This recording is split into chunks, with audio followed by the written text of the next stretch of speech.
from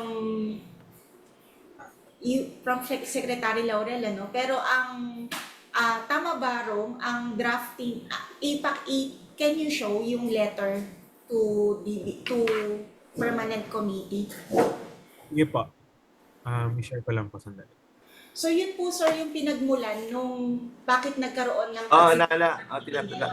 hindi ko malikol kasi kanina. Opo. So yun po kasi parang ang sinasabi po doon ay yung mga natirang pera dun sa RCEP Phase 1 na nasa SAG-F ay ang nire-request siya na maging part ng general fund para ma-access siya ng unprogrammed funds para mapondohan yung mga phase 2 na Pero ito rin Yes, yung suggestion ni Yusek Nora, di ba? Opo, na ilagay po sa general fund yung pera from phase 1 para po magamit natin siya for phase 2. Opo. Kasi kasi parang by law hindi siya dapat sanang kumbaga nilulusot lang nila ito katulad ng education sector budget Parang by law dapat hindi talaga siya ginalaw outside of RCEP Di ba? Dapat gagamitin pa rin sana natin to Yes sir. So actually sir, dun kasi sa 11203, nakalagay doon na kapag may unobligated or kung reverted, hindi pa rin, dapat continuous pa rin siyang magagamit until for the same purpose. So parang ganun. Tapos po yung dun naman sa GAA, yung dun sa message, sa BITO message po ay dun sa conditional implementation dun sa under sa unappropriated UA and program appropriations, nakalagay naman po dun din talaga na dapat siya ay kumbaga yung previous year ay i-share ko nga lang din siya. Ako na lang po. Sige. So ito po, yung ibig parang sinasabi lang, yung dun na sa program appropriation, UA Special Provision Number 9, na yung, kumbaga, pwede pa rin gamitin yung previous year na tariff revenue from rice importation, tapos magamit siya dun sa mga purposes ng RA 11203 as amended by 12078. So parang, ang inaano ko sir, kasi doon sa message niya sa conditional implementation na yun. Yung conditional, yung conditional. Yan. Actually sir, sinortcut ko kasi yan iano ko nga Correct din po ako, sandali lang po. Oo. Teka, i-share ko lang yung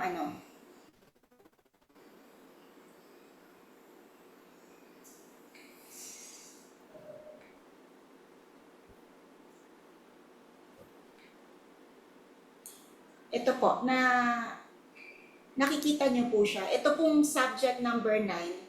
So parang sinasabi lang po niya na, yun nga, yung kanina, yung amount ay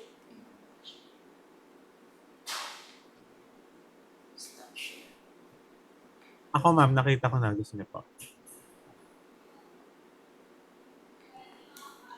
Ito po. Ayan. Sige, pakilaki mo lang. Dapat seamless transition po siya. Yun po yung spirit niya Provide seamless transition from 11203 to 12078. It is imperative na yung section 19, so yan po yung may 10 billion tayo. At saka tong provision number 9, use of excess revenue, ay yun nga, maging subject dun sa guidelines na gagawin natin na DA at saka DOF. Tapos po, yung sa guidelines na yun yung sinasabi ng BBM daw na tayo ay dapat mag-consult sa permanent committee regarding the... Yung nga, sila, yung... Opo sir, pero yung mismong special provision po na yun, parang malinaw naman kasi na sinasabi niya na yung revenue ng preceding year can be... Saan nga yun? Yung kabila, Rom, yung Yung isa po yung presentation. kahit ito, teka. Ito po yon. Yung use of excess revenue, ito na po siya.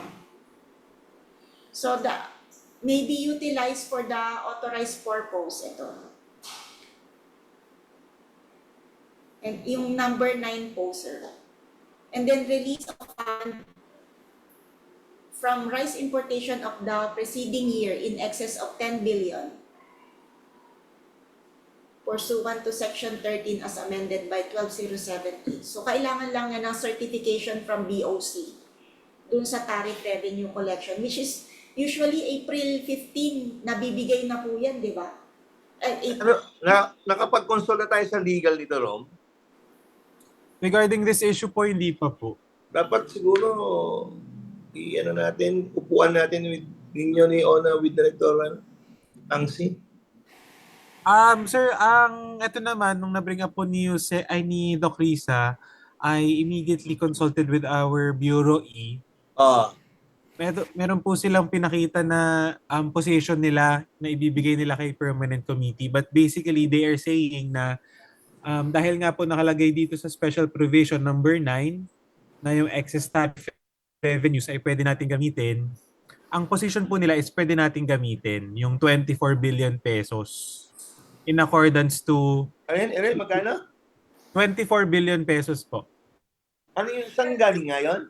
Kasi po ang total natin is 34, sir. Last year ay 34. So, 24 yung In excess of 10. Pero part in 24, pwede natin gamitin for this year. Opo. Yun po ang stand ni DBM. Naantay lang po nila yung May sobra pa tayong 4B. Opo. Technically, Yan po. Nakikita niyo po. May ayan. sobra pa tayong room ng 4B. Opo. Yung 4B, pwede natin idagdag sa RFFA. Pwede po actually kasi yung naman pong excess nakalagay naman po sa law na i-utilize mo rin siya pero through the RCEF programs po. Pero sir, di ba dun sa 20B, kasama na rin dun yung RFA? lang. Six lang, Opo. Tama po, pero konti po kasi siya, Doc Lisa, kaya po siguro iniisip ni Yusek na dagdagan. Magiging 2,300. Baka sabihin nila, kinuha ni Rom yung 5,000 eh. Pinaliit. Sana nakuha ko. Joke. Ayun po sir, kasi ang parang feeling ko lang sir dito, ang nangyayari kasi, hindi naman sa pero parang naiipit kasi tayo ni DBM. Wala kasing pera ang gobyerno. Yun ang tanong, yun lang ang totoo. Wala tayong pera. So, hinahanapan nila na pwedeng malusutan na hindi na natin magamit. Yun ang totoo dyan eh. At tingin ko, yun yung problema. Yung pera ang national government. Anong gagawin natin, sir? Pero ito, hindi nila pwede ito. Baka kasi makasuhan sila. Pwede naman natin itong gamitin. Anyways, anong sinabi ng DOF from... Ayun nga sir, nag-meeting kami kaso hindi naman kami pinapasok kasi daw po muna sila. Kailangan daw po kasi may united position po muna yung committee. Sulat natin na yan kay Sec para siya na bahalang mag-text kay Isulat na natin na parang feedback yan na delay. So, na-delay tayo. Ito. Kasi gusto lang naman natin mangyari ito. Madesisyonan nila na ito na po pwede naman based on DBM. So, ang prayer natin kay Sec, matulungan niya tayo through secretary to secretary ng usapan para magamit na natin to kasi tumatagal yung additional funds na po pwede naman nating magamit. Parang ganun lang yung tono ng letter kay Sec. Lisa. Sige po. So magda-draft po ng parang letter ulit. O kasi wala tayong magagawa sa level natin yan. Si Sec na dapat ang kumausap si Secretary.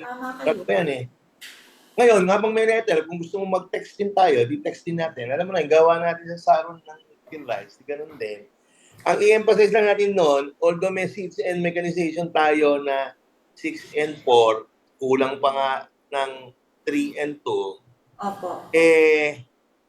naiiwan yung component ng training. Paano tayo magkakaroon ng extension and other activities, pati credit, kung di pa ma-release yung iba pang portion. ano na ngayon, wet season na. So madidili na yung Actually, sa dry season, impact niya, sa dry season na mapupunta, which is isang season na lang na-capture niya, hindi sa dalawa. sige. Tapos ganun lang, tapos ano yung impact niya sa atin, ano yung specific, simplistic statement na ano yung nire-request natin para maibigay natin kay SEC. Naintindihan ko na. Ang problema nito, hindi naman ilalabas ng DBM yung kanilang stand hanggat hindi naglalabas ng permanent committee ng sagot nila. Tama, Rom? Sir, inaantay lang po nila yung finality ni Yusek Janet. I think Yusek for legal po nila yon. And then Yusek ng DBM o ng DOF? BBM po. BBM. O pagka okay na yung kay Yusek Janet, kahit wala yung DOF, gagalaw tayo? I think so po. O hindi na. Kayo, Janet, teka Rom ha, kasi yung sinasabi mo kanina, si Permanent Committee, di ba, DOF, BBM, BTR, and COA. Ang hindi makapagbigay ng stand, si DBM. So Opo. kapag nag-stand tong si DBM, mag-aano pa muna tong Permanent Committee, tapos yung resolution na yun ni Permanent Committee, ibabalik uli natin kay Bureau E para maano na, babalik pa rin tayo dun sa guidelines muna bago pa pumunta kay Bureau E, di ba? Kaya hindi maka-push through yung guidelines ni DA, DOF, BBM dahil iniintay tong permanent committee na to. Tapos dahil hindi maka-push yung guidelines na yon, kaya hindi makapag-act si Bureau E. Ganun, di ba? Opo. In a nutshell po, opo. Pero on our end naman po sa PMO, we have already nag-course through na po kami ng memo para po sa mga oversight agencies, DOF and DBM, to review yung ating current na guideline. So hopefully, baka po Kailan natin nilabas yan? Iniikot pa lang po yung memo, sir. Hindi pa po ata nakakarating sa office.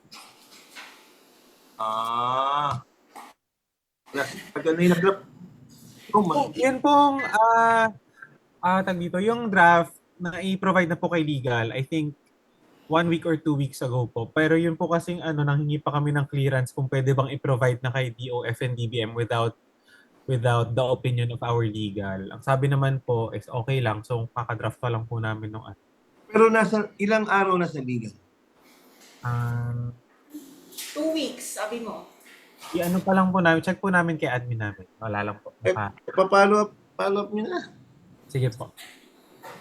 Mamaya baka medyo major concern ng legal dyan. Di babalik na naman sa mga concerns ng kung ibang-iba doon sa binigay natin, bababago na naman yan. Mag-i-review na naman ng DOF niyan. May iba na naman. Okay po. Sige po, update po namin kayo. Pero with regards po dun sa letter kay Secretary, kami na lang po mag-draft, Doc Lisa, and then pa-check po. Magda-draft ako and then ipapakita natin kay Yusek.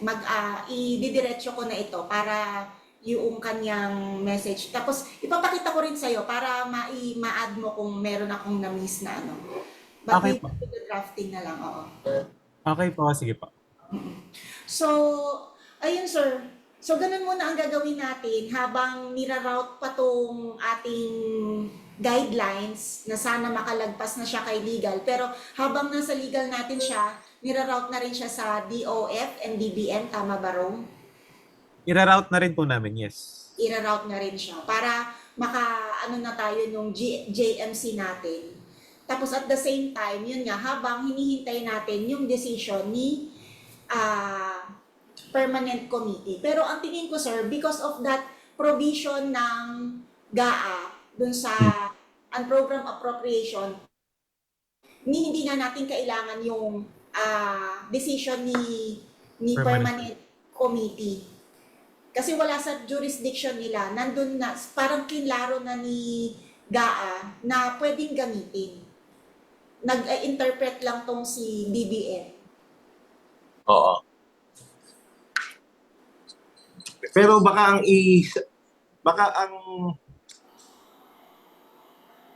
kasi ang sabihin nila kasama sa dito na hihintayin yung guidelines. Pero parang conflicting nga. Ano? Paano, sir? Parang nakalagay sa veto message na dapat mag-release muna ng guidelines. Parang baka hindi na naman ng... Parang circular reference nga, sir, kasi. Di ba? Parang conflicting yung dalawang provision. Nabito siya pero isa hindi naman nabito na yung unprogram.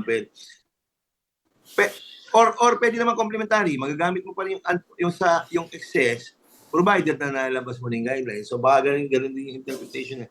At any rate, subukan na lang natin. Wala namang mawawala. Di tuloy pa rin naman natin yung ipupush pa rin naman natin guidelines. Kung makalusot tayo na kahit hindi ma-approve pa yun ay makakapagbigay ang DBM, edi okay, mas okay. Hindi, sir, Total, kailangan po talaga natin yung guidelines. Kaya lang, sir, si guidelines kasi pinapatagal dahil kailangan pa daw kumuha from permanent committee nga. Tapos si permanent committee, although hindi niya kami pinapasok kanina sa meeting room, parang ang hinihintay niya, ano yung stand ni DBM? Eh di umikot lang. so nagbi-meeting sila pero hindi lang kayo pinapasok? Hindi po kami pina-enter sa meeting room. Kaso nakikita ni Rom yung transcript ng kanilang meeting. Ano po kasi may link siya ng transcript tapos send siya to all attendees. Si RCEF po kasama sa invitee. So, binabasa ko po yung transcript. Ayun, nakalagay po doon na lahat naman po ay may parang position na, no? Si BTR, si COA. Si COA nga po, ang stand niya is actually pwedeng dire-diretso dapat na yung pera talagang gagamitin ni RCEF kasi effectively extended naman daw po si RCEF. Tapos wala tayong grounds. Wala daw pong grounds para ibalik to the general fund yung pera ni RCEF kasi it's actually intended for RCEF. Pero yung memo ba natin, ibinabalik natin sa general fund? Po, yun kasi ang sabi po sa atin nung meeting nung February, if you remember, kailangan siyang nasa general fund as source of unprogrammed appropriation. So, kumbaga, parang tayo, nag-reverse psychology tayo. Sila po, Wala, sila pwede nagsabi naman sa pala. atin, sila nagsabi sa atin na kailangan ibalik sa general fund. Pero, ayun, na-determine naman po nila, same po sila ng, I think, naging move ni Doc Lisa, nakita nila yung special Pero tingin ko, Lisa, itong 2025, kahit hindi intayin yung guidelines, pwede. Opo, mabibigay siya, Doc Lisa. Ang ano lang is Pero ang guided problema, by the guidelines. baka lang kasi may mga, maghintay pa rin para kasi magamit pa nila yung pera. Mabuti na rin ipinupush pa nating ma-approve agad yung guidelines na lang din. That's the same. Padala mo nga ako ng transcript. Sige po. Sige po. Pero ano siya sir, medyo magulo siya kasi AI generated. Pero ang tanong ko, sa Tagalog, hindi ano na naging resolution nila sa meeting? Intayin kasi ang opinion po di chair is Which is DOF na? si Yusek Editan po. Diditan. Ang opinion niya is dapat si DBM talaga yung merong main na position. Siya po yung wala. Hindi pa daw po nakakapag-correspond si Legal Bureau and si Technical Bureau ni DBM. Kaya po hindi sila... Ano ng DBM daw? Wala pa. Wala pa po. Pero yung po kanina, draft position na nila. Inaantay na lang nila. Position nila from them to permanent committee? From them to permanent committee. Yun pong pinakita. Sige lang. Tingin mo, Lisa, okay na rin din sumuna tayo kay SEC? Kasi problema niyan, ni-request natin, ibalagay sa general fund. Pero mamaya mo, hindi naman pala kailangan. So, yun nga, sir. Actually, sir, parang tingin ko nga hindi na siya kailangan i-ano sa general fund. Basta kailangan lang magtumawid siya from SAG. So wag na muna tayo mag-memo kay SEC. Siguro ulitin lang muna natin yung or tingin mo mag-text na lang tayo kay SEC na ulitin si DOF Secretary na i-fast track yung release ng 20B. Baka gano'n na lang, sir, general na gano'n. Wag na lang tayo mag-special kasi mamaya i-push natin Hindi naman pala kailangan yung ibabalik sa general fund. Diba? Sila naman kasi nga nag-push. Nagsabi nung March niyan Sila naman nagsabi na hindi na po pwede. Yung Bureau E. Si Director Pinipilit niya Yes, sa akin na Ibalik. ibabalik. Oo. Para po magamit daw. So, sabi ko, di ba sinabi ko pa doon na, RCEP nga to eh. Pa saan nyo gagamitin? Lipat. RCEP nga itong connection. Saan nyo pa rin gagamitin to? Di RCEP pa rin ako. Di ba? Anyways. Baka wala na sila mapagpunan ng mga pera. Yes, sir. So anong concrete steps na gagawin natin ngayon? Ano po? May medyo macro naman para mapasnak yung decision points ng DOF at ng DBM. Doon sa conflicting opinions or something na magamit na natin yung 20B. Parang macro lang na, in general lang. Ang pina-fast track po natin, una yung approval ng guidelines. Ganun po ba? Kasi sila yung nag-request na sila yung nag-request na kumuha pa ng permanent committee resolution regarding its use. Ayun na lang muna. Fast track yung resolution ng permanent committee sa use ng excess collection natin na 2025 para ma-fast track na natin yung implementation ng 2025. Actually po, Doc, idagdag ko na lang din yung utilization din ng reverted funds natin sa phase 1. Kasama din yun sa decision points nila. Kasi Ano decision nila yan? Ano decision nila doon? Sa base sa... wala pa din. Doon sa sa meeting mo, yung anong meeting? Wala na Wala pag-usap? po eh. Wala silang naisabi pa. Hindi pa po sila nakapag-decide kasi wala nga pong sinabi si DBM. Ayun.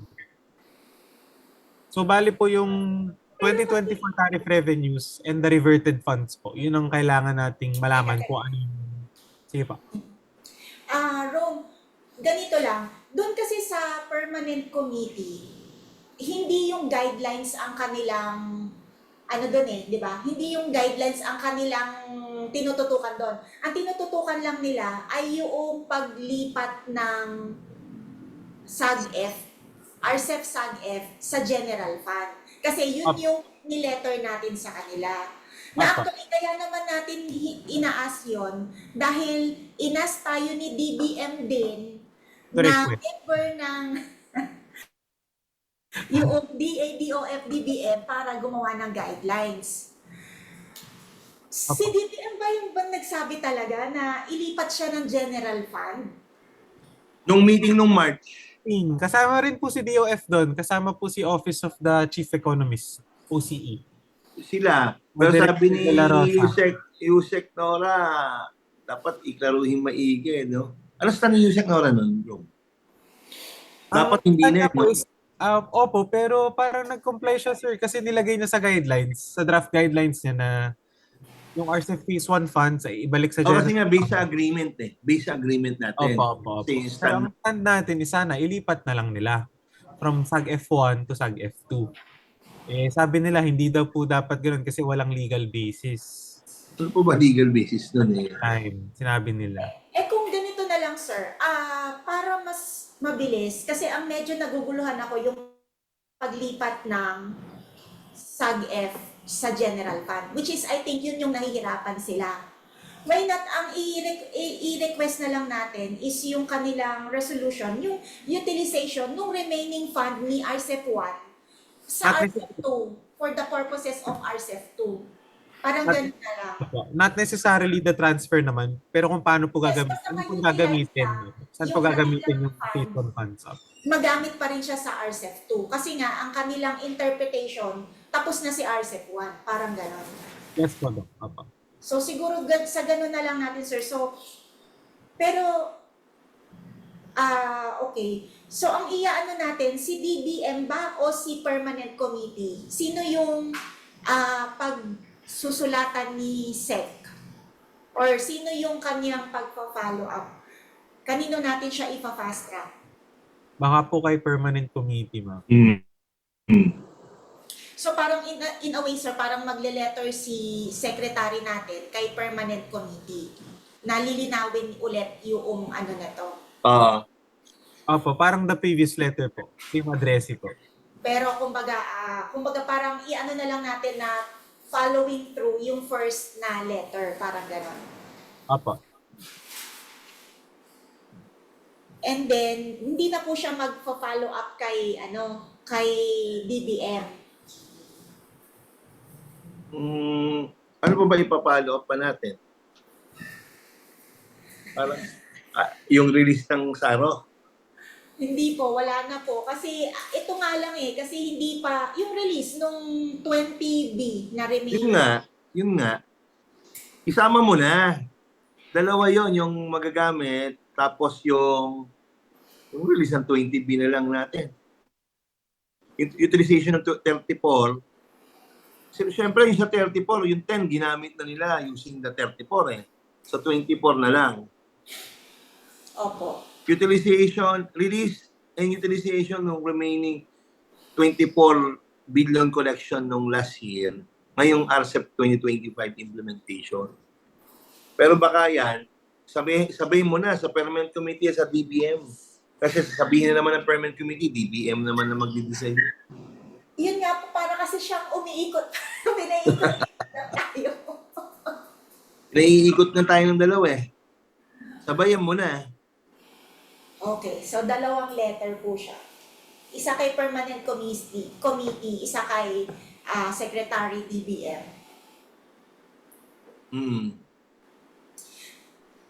Sir, dun ba sa Secretary DBM, sino yung dapat niya na attention doon? Si Bureau E? Bureau E siguro saka kung kailangan nila sa legal, Bureau E na lang siguro. Bureau E saka kayo, anong bureau ba kayo? Si Pilmec, anong bureau? E din po. Lahat na sila E, Sila ang mga DBP. C din yata sila, sir, kasi corporate sila O di Bureau E and Bureau C na lang siguro. Para aware lang. Attention lang. Unahin mo sa Bureau E, tapos Bureau C. Sige po. Magda-draft po kami. Tapos para aware sila at nag-uusap-usap din sila. Opo. Sir, ang mangyayari nito, parang yung letter natin ay yung ida-draft namin ay letter na siya ni Secretary to DBM. Wala na tayong cover letter na explaining yun na mismo, diretso na po. Tsaka yung isa para... Kailangan pa rin kasi magtatanong yan, ba't kayo sumusulat? Okay po. Explain lang natin ng bakit parang memo to the Secretary, request for approval ng letter. Opo. Tapos sir, siguro pagka baka dapat kausapin mo na rin yung yung sec na nakakasakit. Ng DBM? Opo. Pabigyan niyo ako ng bala. Bala. Paano? Anong gusto mong bala, sir? Bala. Briefing, ano yung di-discuss ko? Talk points. Opo. Kasi yun nga, parang humahaba yung proseso. Parang nung una, Rome, by the way, tayo ba'y kumpleto ng requirements ni DBM? Apo, magsasubmit na po kami today. Na-release na po yung memo, so submit na rin namin today. Okay, today. Ang pinamahan ko na. Para sa 15B, Apo, napirma na po. Apo, 20B po. At 20B. Apo. Ba't gumagalaw naman pala sila? Ano pa ba itong inaayos natin mga guidance yan? Sir, kasi nung dati, parang sabi di mag-open ng bagong account. Tapos account. Tapos ngayon kailangan kumuha ng permanent committee. Kumbaga parang lalo ba siyang look by the day, sir? Parang lalong humihirap yung Actually, ito nga kung tutuusin, Office of the President, approval of the allocation di ba? Ibinabalang sa kanila for review kung okay yung allocation. So, hindi pa nga siya yung release kasi parang recommendation pa lang nila for approval kay Office of the President. Sasabihin na rin yan. Pag kasi in-approve ni Presidente yan, i-attach lang naman yung mga details na hiningi sa atin. Gagawa na yan ng parang draft ng SARO para i-forward na. Parang gano'n lang. O sa talk points, deductive ba?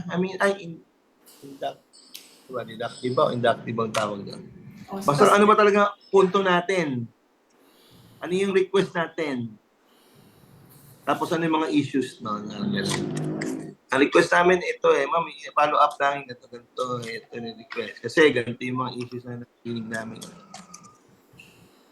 Kumbaga sa bar exam yes or no agad ang sagot. Yes or no. Why? Sige po. Sige po, sir. Magdadraft Okay, na lang ito po. pa. Ano po na lang namin sa office po nila. True roam na lang din po. Okay. Kasi, So, kamusta yung kamusta ang wet season natin? ah, Co-coordinate ba mga region namin?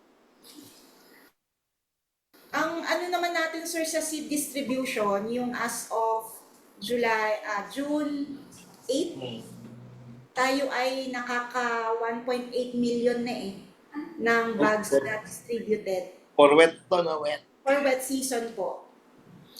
So, we are hoping naman, sir, na 75% na yun nung ating target for the wet season. We are hoping na by end of June, ma-meet natin yung 90% na delivery targets po natin. Okay. Dapat iset mo kay Pam sa Rice Convergence meeting, i-schedule lang niya, bawa ngayong meeting na to kung sa seeds, no? Or organization. Hindi naman linggo-linggo. At least once a week, once a month pala, reports yung sa Convergence, may reporting. Ano naman kay Pam kung paano scheduling mo? Sige po, for the Rice Convergence meeting. Sige. Okay po. Sige po. So, ang tingin namin, sir, ang medyo nahihirapan pa rin tayo, yung talagang si Region 8, isa siya sa kasi, di ba yung sa Panico Bridge na. Tapos yung iba naman ay more or less on time naman po sila. Yung sa Central Luzon, sir, medyo bumagal lang sila nung election period nung sa May. Pero nag-resume naman na, so mabilis na ulit yung kanilang delivery. Sige, thank you, Lisa. Yung sa 2026 lang yung meron ng Biofert and Soil Amendment si SWM, Opo, 2026 po. Pero may specific target na ba sila doon? Bali sir, nung binigay namin nung nung in-inform namin po sila of the yun pong targets ni RISE program, binigay po namin sa kanila. Siguro dapat Kailangan po nilang plantsahin pa yun. paplanting natin. I-follow up natin sa Thursday, sa Convergence meeting. Kasi yun, ipapaano ko rin po sana talaga yung mga For convergence meeting ng? RCEP po. RCEP Convergence po. Yung Meron. Saan meron? Yun, sir, yung di ba yung Convergence team na pinakreate. So magmi-meet po kami May meeting kayo? Okay. Thursday, opo. Ang sabi ko kasi sa kanila doon, 60-40 60 muna ang Biofert, 40% ang Amelioraan. O kasi malaki yung kumbaga malaki ang in terms of ratio. Ewan ko lang, Doc, please kung or pwede naman based on needs na lang talaga. Kaya lang, hindi ko kasi masyado makita yung input provision nila. More on clinics and laboratory ang focus kasi nila Opo, baka po wala silang capacity na mamigay. Dapat mag-progress sila. Hindi naman talaga pwedeng hindi naman sila. Hindi naman po pwede sa kanila manggaling at mamimigay. Pero kung kailangan through the regional office, paano gagawin natin doon? Opo, ayun. Lang yung pera, pero gusto ba nila mag-transfer sila sa region? Sabihin nila agad sa atin. Kasi, sige po, sir, i-inquire po namin yan kay Ma'am Gina sa Thursday. Kasi soil health kasi si Gina talaga tumututok, no? Gusto talaga niya yung laboratory. Ako, ang idea ko, yung regular funds nila na soil health program, yun na lang talaga sa laboratory kasi sila naman ay R&D agency talaga.